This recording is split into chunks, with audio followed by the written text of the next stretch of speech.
बिस्मिल्लाहिर्रहमानिर्रहीम। आज हम कोरियन लैंग्वेज की पहली क्लास शुरू करने जा रहे हैं। तो कोरियन ज़ुबान सीखने से पहले जो सबसे बेसिक और इम्पोर्टेंट चीज़ है वो ये कि आपको इसके वावल्स और कॉन्सोनेंट का पता होना चाहिए। इसके अलावा कोई भी ज़ुबान जो सीखनी होती है उसके लिए हमें उसके वावल और कॉन्सोनेंट को पढ़ना बहुत ही ज़रूरी होता है।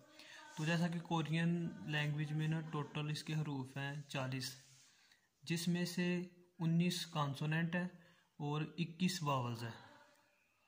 और फिर आगे इनके ग्रुप्स में आसानी के लिए इनकी तकसीम की गई है। तो जो कॉन्सोनेंट है हमारे 19, उसमें से बुनियादी कॉन्सोनेंट 9 हैं और ड्राइव्ड कॉन्सोनेंट या अखज़ शुदा कॉन्सोनेंट वो 5 है, और इसी तरह डबल कॉन्सोनेंट भी 5 है। और दूसरी तरफ से जो वावल्स हैं वो बुनियादी वावल्स होते हैं 10 और डबल वावल्स होते हैं 11। तो मैं पूरी उम्मीद करता हूँ तुम लोगों से कि आप भी सही तरीके से समझो। और आज की क्लास में मैं आपको वावल और कॉन्सोनेंट सिखाऊंगा और इनकी आवाज़ें सिखाऊंगा। किसी भी कॉन्सोनेंट की और वावल्स की जो आवाज़ें होती हैं ना, साउंड्स, अगर आप इन पे पूरा फोकस करोगे तो कोरियन लैंग्वेज समझना आपके लिए बहुत ही आसानी होगी। तो चलें शुरू करते हैं हम अब कॉन्सोनेंट और वावल्स।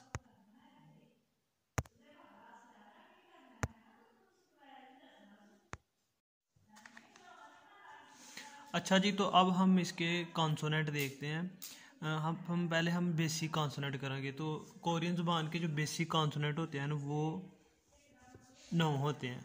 तो आपने सारा फोकस करना है इसकी साउंड्स पे। अगर आपको कॉन्सोनेंट की साउंड्स आपके ज़हन में बैठ गई ना तो कोरियन ज़ुबान सीखना आपके लिए बहुत ही आसान होगा।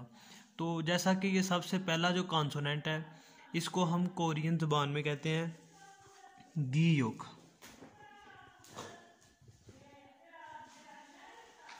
गीयोक। तो इस गीयोक की 3 आवाज़ें हैं, ठीक है। अगर तो ये किसी लफ्ज़ के शुरू में इस्तेमाल हो तो हम इसे गाफ की आवाज़ से पढ़ेंगे। अगर किसी लफ्ज़ के शुरू में हो मतलब ग, हम इसे ग पढ़ेंगे।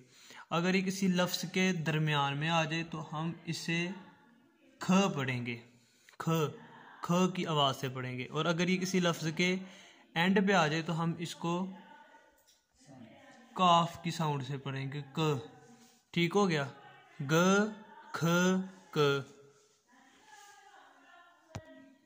और इसके बाद जो दूसरा हमारा कॉन्सोनेंट है वो है नीओन। इसका नाम है जी नी ओन। और इसकी भी 3 साउंड्स हैं। अगर ये किसी लफ्ज़ के शुरू पे आ जाए तो इसने आवाज़ निकाल ली है नून की, न। और अगर ये किसी लफ्ज़ के सेंटर में आए फिर भी इसने न की आवाज़ निकालनी है। और अगर एंड पे आए फिर भी न की आवाज़ निकालनी है। इसे कहते हैं नीओन। इसके बाद जो तीसरा कॉन्सोनेंट है वो है दीगत। इसे कहते हैं हम दीगत। दीगत दीगत की भी 3 साउंड्स हैं। अगर ये किसी लफ्ज़ के शुरू में आ जाए तो हम इसे दाल की आवाज़ से निकालेंगे, द। जैसे हम इंग्लिश में पढ़ते हैं ना द, दी पढ़ते हैं, ये द की आवाज़ निकालेगा। और अगर ये किसी लफ्ज़ के दरमियान में आ जाए तो हम इसको थ की आवाज़ निकालेंगे, थ। और अगर किसी लफ्ज़ के आखिर पे आ जाए तो हम इस पे ते की आवाज़ निकालेंगे, त। और इसके बाद जो चौथा हमारा कॉन्सोनेंट है उसे हम कहते हैं रियोल।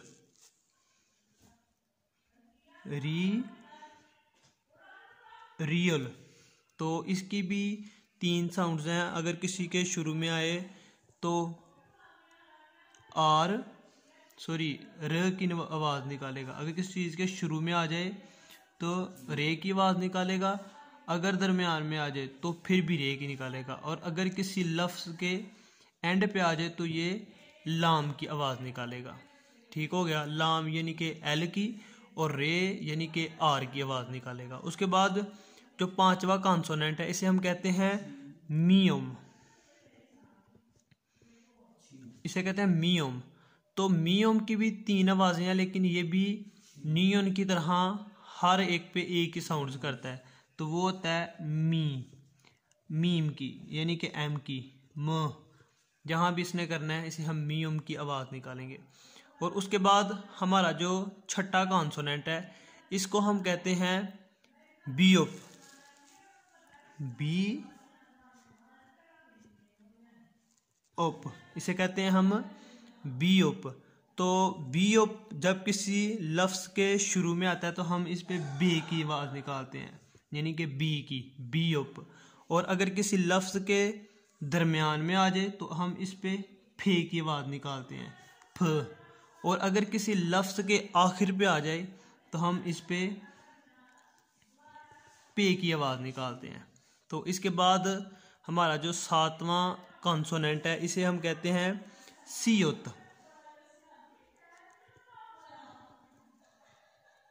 सीयोत। सीयोत की भी तीन आवाज़ हैं, ये शुरू में भी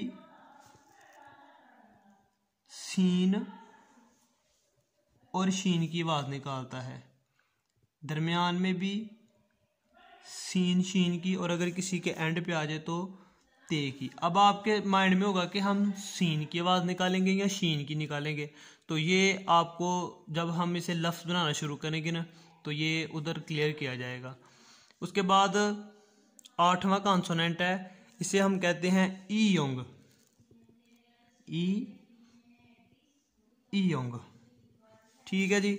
ई योंग ने अगर किसी के शुरू में आना है तो भी इसने साकन रहना है, अगर दरमियान में आना है तो भी साकन रहना है, और अगर ये किसी लफ्ज़ के एंड पे आ जाए तो इसने अंग की आवाज़ निकालनी है, अंग। जैसे हम इंग्लिश में लिखते हैं ING, अंग, ठीक हो गया। और इसके बाद जो हमारा नामा बेसिक कॉन्सोनेंट है इसे हम कहते हैं जीयोत, ठीक है जी। ये लफ्ज़ है जीयोत। तो जीयोत की भी तीन आवाज़ें हैं, अगर तो शुरू में आ जाए तो ये जीम की आवाज़ निकालता है, अगर किसी के दरमियान में आ जाए तो ये छे की आवाज़ निकालता है, और अगर किसी लफ्ज़ के एंड पे आ जाए तो ये ते की आवाज़ निकालता है। तो ये है जी इसके बुनियादी कॉन्सोनेंट। और अब इसके बाद हम इसके करते हैं ड्राइव्ड कॉन्सोनेंट।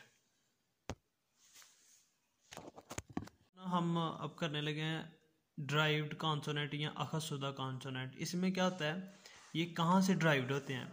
हमने अभी पीछे बुनियादी कॉन्सोनेंट में पढ़ा था एक जीयोत, ठीक है। जीयोत में थोड़ा सा साइन चेंज करके तो इसी से निकलता है छियोत।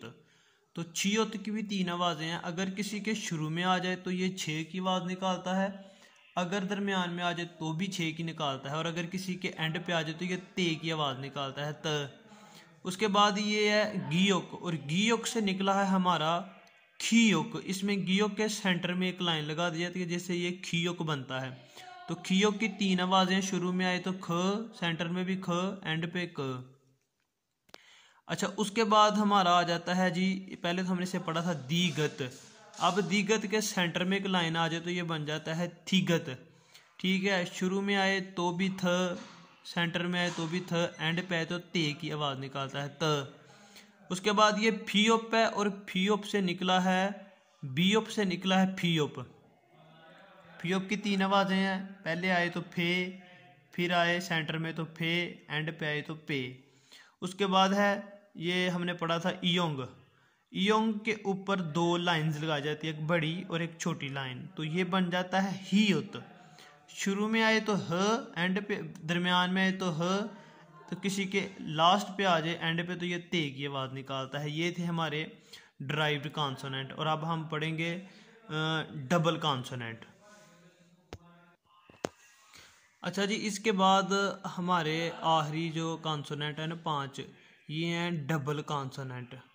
तो इनके नाम, मतलब ये पहले हमने पढ़ा था गीयोक लफ्ज़, ठीक है। तो इसमें हम गीयोक की पढ़ेंगे, लेकिन इसमें हम इसका नाम पढ़ेंगे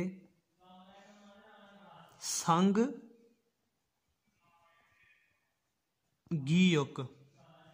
तो संग मीन साथी,